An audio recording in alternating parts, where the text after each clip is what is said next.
Ranchhoda Samadas Chachar. I think you all must remember this name from the movie Three Idiots that we all saw and we all laughed and we got a lot of information from this movie. And in the end, it turned out to be that Mr. Chachar is none other than Mr. Phunsuk Wangdu and who defeated Chatur. But this is not just a movie, a fictional character. Mr. Phunsuk Wangdu is a person in India and he's based out of Ladakh and his real name is Sonam Wangchuk. And this person has been at the forefront of innovation. He is a scientist, he is an innovator, and he has been working for the people of Ladakh, for the people of India.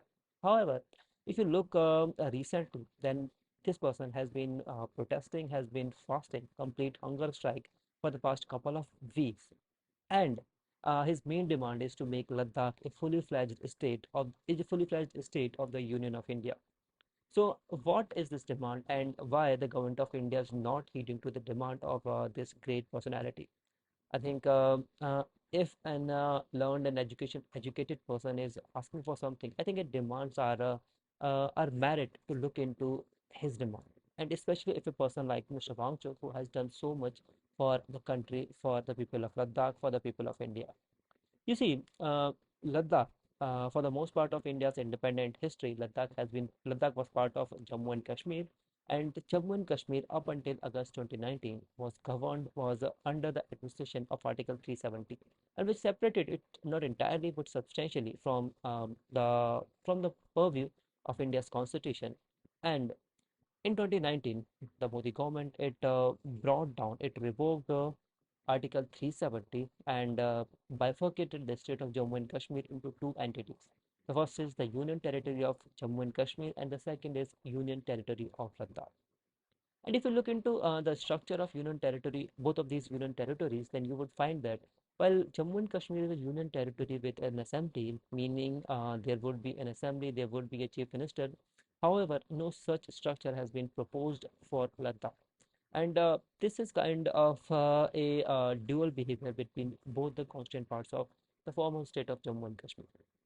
So ever since then, the people of this demand for creation or this demand for making Ladakh a fully fledged state of the Union of India has become more pronounced. And I'm not saying that this demand was not there before; it was there before, but due to the overarching powers of Article 370, the people of Ladakh they knew that nothing substantially would be done about it, and that's why the demand was mostly living under the shadows.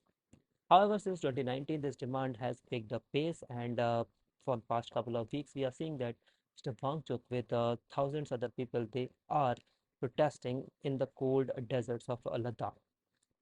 So, why the government of India does not want to heed to the demand of Mr. Wangchuk? You see, Ladakh is a sensitive area, and when I say sensitive, not just ecologically, that it is an ecologically sensitive area because it is a cold desert of India.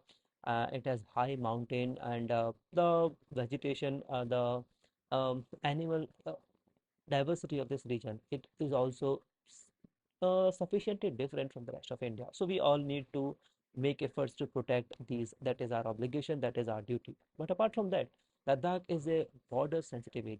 You see, we have had a war in 1962 with China over the region of Ladakh and also Arunachal Pradesh. And I think it was in June of 2020 that we had this Galwan Valley issue, and this is also in this region, in the Ladakh region. And a huge part, a huge chunk of Ladakh, the Aksai Chin region is already under the control, under the occupation, I would say illegal occupation of China. And that's why it is important that the central government had greater control, greater powers over any such sensitive area.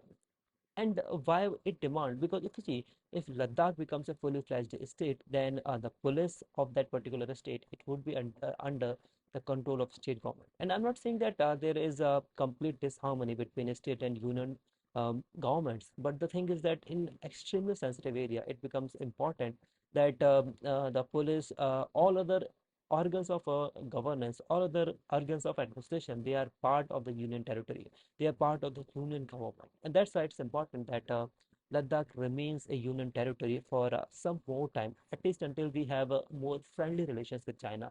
Right now, we are far from friendly. The relations with China are one of its lowest moment right now in the history of India-China relations.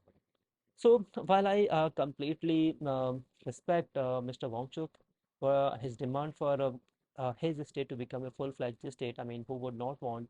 And literally, there are some advantages of of a part of a state. Of then, if you're living in a union territory.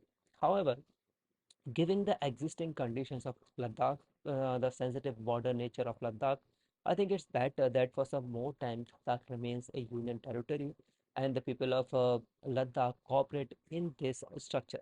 But at the same time, I would want that the government of India, the union government of India, it should give more autonomy to the people of Ladakh, to the administration of Ladakh. And just like we have been providing such autonomy in the north eastern region of India. So I think there should be some form of middle path that should be acceptable to both the government of India when it comes to have excessive powers in the border region, especially in the northern and northeastern um, part of Ladakh, and at the same time, the people of Ladakh they should be given greater autonomy over its administration, because you see, there is a vastly marked difference between the clothing, the culture, the cuisine of people of Ladakh and people of Jammu and Kashmir. So what happened in August 2019, the separation, the creation of two separate entities, two separate union territories of Ladakh and Jammu and Kashmir was highly necessary, was highly warranted by the people of Ladakh.